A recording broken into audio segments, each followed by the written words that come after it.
세월호 문제 때문에 대통령이 코너로 몰리면서 이제는 국민들과 소통하고 화합하고 이런 기조에서 철저하게 검찰이나 경찰 사정기관을 동원해서 공안 통치로 갈 것 같다라고 하는 이런 예측들을 했었단 말이에요. 네. 그 시기에 이제 우병우 민정비서관이 들어간 건데 그렇다고 한다면 정말 아주 핵심적으로 믿는 사람 아니면 데리고 들어가겠냐? 그렇다면 이제 역으로 이런 유출을 할 수 있겠죠. 그러니까 예. 민정비서관으로 들어오기 전에 최순실 씨 본인이든 최순실 씨 측에서든 아마 이 자문을 구했을 수 있습니다. 이 상황을 어떻게 할 것이냐, 어떤 식으로 그런 식으로 해서 이 사람 얘기를 계속 들어보다가 예. 이 사람이 이거에 대해서 머리가 돌아간다.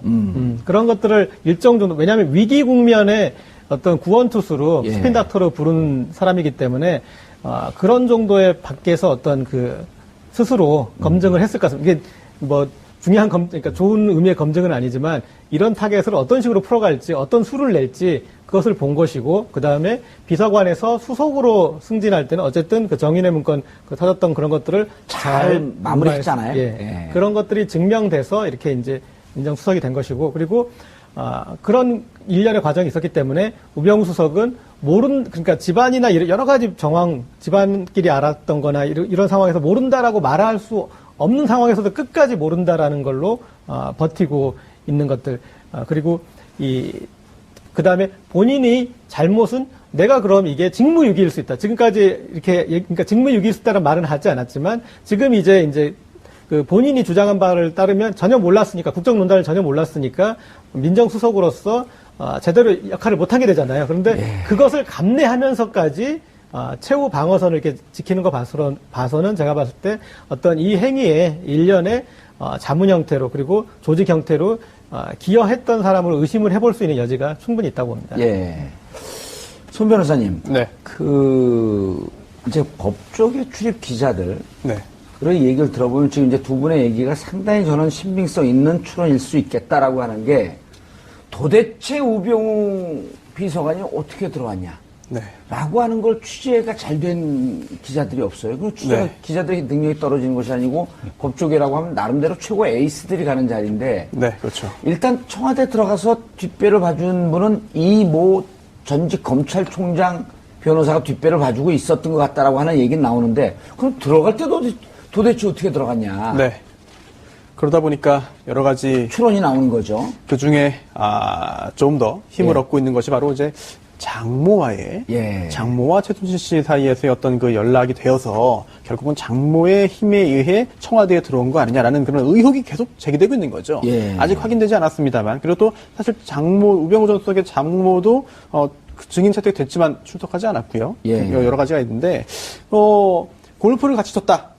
라는 이야기가 예전부터 나왔습니다. 예. 그리고 또 골프장에서 직접 봤다는 그런 그 직원들의 이야기도 있다라는 소식도 전해지고 있는데. 프로골퍼도 그 증언을 했다는 것을 알려지고 그렇습니다. 있고. 근데 다 첩첩 가려 있는 거예요. 근데 증언을 정말 했는지 어떤 내용인지도 사실 확인은 안 되고 있어요. 여기에 더해서 수영장도 나왔습니다. 예. 장모와 최순실 씨가 이제 뭐 호텔의 그 같은 수영장에서 이제 같이 수영을 같이 했다.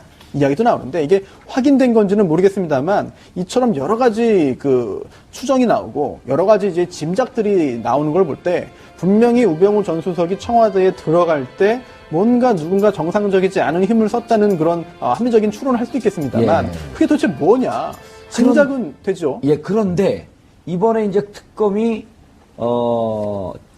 최순실 필체로 포스트잇 사진 촬영에 나왔단 말이에요. 네. 뭐라 하냐 민정수석실로 보내다. 네. 추천 중 인사청탁 이제 무슨 가방에 장시호 씨 이제 증언이 화장실 할 때도 들고 가는 가방이 있어서 저 무척 대단히 중요한 가방이다. 그래서 몰래인지 그냥 열어봤더니 그 안에 이런 청탁에 관련한 인사 파일이 있었고 검찰 특검팀 관계자 이렇게 보도 나온 거예요.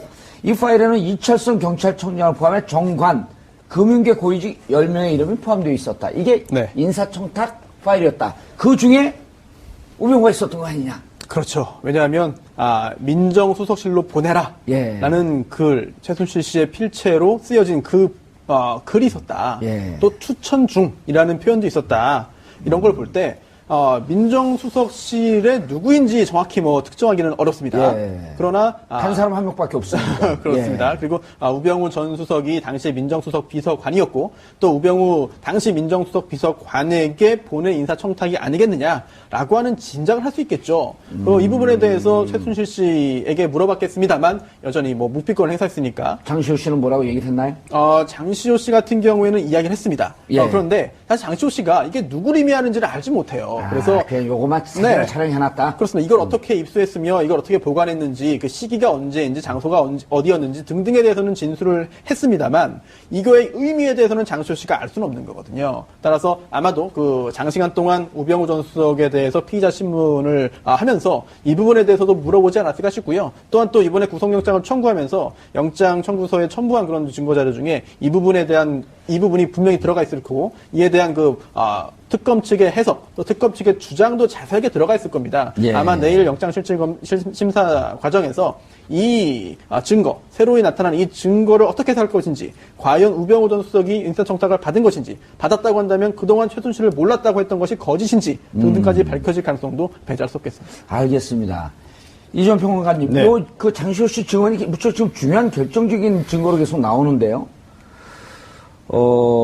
특검 장씨로부터 이제 이런 얘기를 들었다는 거 아니에요? 그 우 전 수석이 민정수석이던 당시에 민정수석실이 이제 아까 얘기했던 누굽니까? 그 이철성 경찰청장이 안 된다.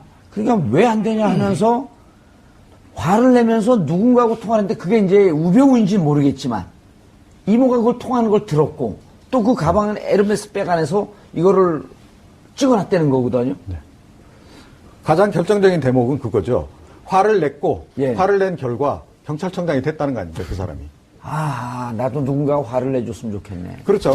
복권이 되게. 아무나한테 화를 내서 인사가 안 될 인사가 되나요? 그렇죠. 그 인사를 결정할 만한 사람은 누군가요? 대통령이거나 아니면 정화도 그렇네요. 민정수석 정도 되지 않으면 예. 이거 그런 통화를 할 수가 없는 거죠. 예. 통화 상대 자체가. 자, 그런데 우병우 민정수석이 딱 되고 난 다음에 제일 먼저 한 게 뭐냐면 각 그 정보기관의 정보 라인을 장악한 거 아니었습니까? 그래서 국정원, 국내 정보 파트 차장 자기 친구 보내고 그다음에 경찰 정보 라인 다 자기 사람으로 바꾸고 다 이런 식으로 해서 우병우 라인으로 다 바뀌었다는 거 아니에요? 자, 그래서 우병우 라인 중심으로 이른바 공안 통치가 시작이 됐다라고 좀 일반적으로 보는 겁니다. 예. 자, 그런데 그 작업이 결국은 무엇을 위한 작업이었냐면 그 이후에 일어나는 모든 인사를 장악하기 위한 사실은 이게 사전 정지 작업에 해당했다는 거죠. 자, 이렇게 정보를 장악한 상태에서 사실은 이제 인사정보가 다 결국은 그 정보 라인 통해서 들어오는 거 아닙니까? 그러면서 인사에 개입을 하는 겁니다. 문체부 인사는 그야말로 지엽적인 한 부분에 불과했던 거고 이미 드러났잖아요. 그러니까 사실은 이제 뭐 확정적으로 결론이 난 건 아니지만 우병우 전 민정수석이 이른바 기무사령관 인사에도 개입을 했다.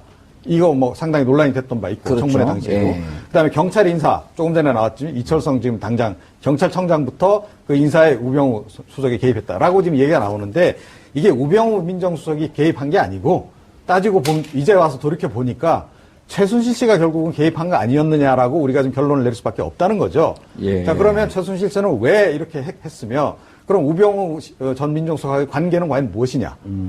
거의 동업자 관계라는 거죠. 예. 그렇게 볼 수밖에 없다. 그런데 이제 그때 당시 상황을 보면요. 고 기자님. 네. 이제 이게 장시호 씨 증언입니다. 특검에서. 네네. 사진을 찍어 놓으니까 이제 그 장씨 그 친구인지 뭐 옆에 있던 분이 야, 이거 이렇게 했다 회장님한테 혼나면 어떡하냐. 네. 그래서 요 대목이 재밌어요. 이게 미래의 나를 살릴 거다. 장도사네, 장도사.